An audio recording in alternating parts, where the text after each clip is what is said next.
Et coucou mes petits pandas. Aujourd'hui on se retrouve pour une nouvelle vidéo sur 4 théories sur la Reine des Neiges. Alors attention, il va y avoir du spoil de la Reine des Neiges 1 et de la Reine des Neiges 2. Et tout de suite, la première théorie. Donc la première théorie pour moi ce serait que Elsa serait une albinos. Pourquoi? Parce que déjà elle a des caractéristiques des personnes albinos, ses cheveux blancs, ses yeux très clairs et son teint très pâle.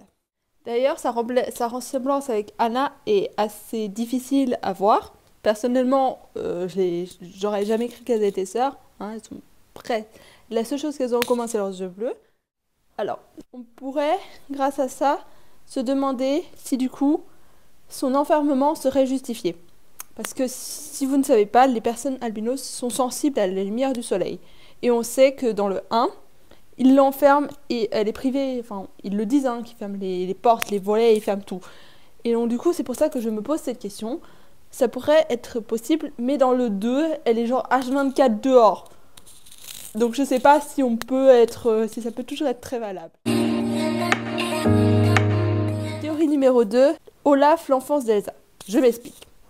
Dans le 1, quand Elsa elle crée Olaf, c'est le moment où elle peut enfin se libérer de ses devoirs, parce que du coup elle peut laisser enfin parler cette enfance qui n'a jamais pu voir le jour avant, parce que là elle avait été éduquée pour être très calme, une bonne princesse, et après quand elle était reine, elle avait son fardeau de reine entre guillemets. Notamment que dans le 2, quand Olaf y meurt, pour moi c'est donc du coup c'est quand le moment où Elsa a découvert la vérité.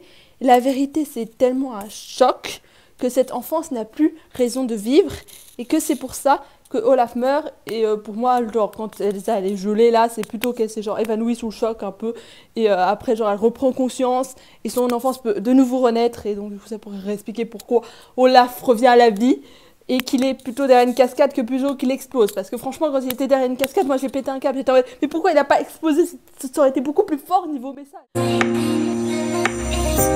Théorie numéro 3. J'avais envie d'aborder la relation entre Anna et Christophe. Surtout là dans le 2, parce que dans le 1, genre c'est juste ils font connaissance majoritairement et à la fin ils sont sortis ensemble. Mais dans le 2, alors que Christophe vraiment lui il a envie, il est vraiment, on voit qu'il a une vraie envie que leur couple marche et autres. Anna mais elle s'en fiche. Elle s'en fiche mais totalement. Elle, tout ce qui l'inquiète, c'est genre oh, mais il faut savoir les pouvoirs de ma sœur. Parce que si mon amoureux est dans un fossé ou mort, ça je m'en fiche totalement. Je veux que ma sœur soit bien. Je trouve que Anna et Christophe c'est plutôt un amour à sens unique. Parce que Christophe, j'ai l'impression qu'il donne beaucoup et que Anna en échange elle lui donne rien. Et je trouve que c'est. Enfin, je trouve que c'est dommage quoi.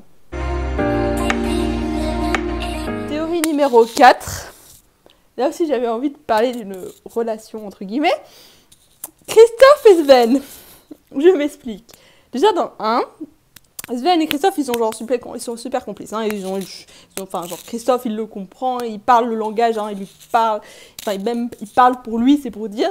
Mais dans 1, on sait pas trop pourquoi. Hein. On fait juste, ah, ils se connaissent depuis son gosse, d'accord. Mais ça n'explique rien, mais d'accord. Pourquoi pas? Dans le 2, il y a un truc qui m'a choquée. Dans la version française de la deuxième chanson, Point d'avenir sans nous, Christophe, il dit que Sven est son meilleur atout. C'est bien toi mon meilleur atout. Pour demander Anna en mariage, et un renne est un atout pour séduire une femme.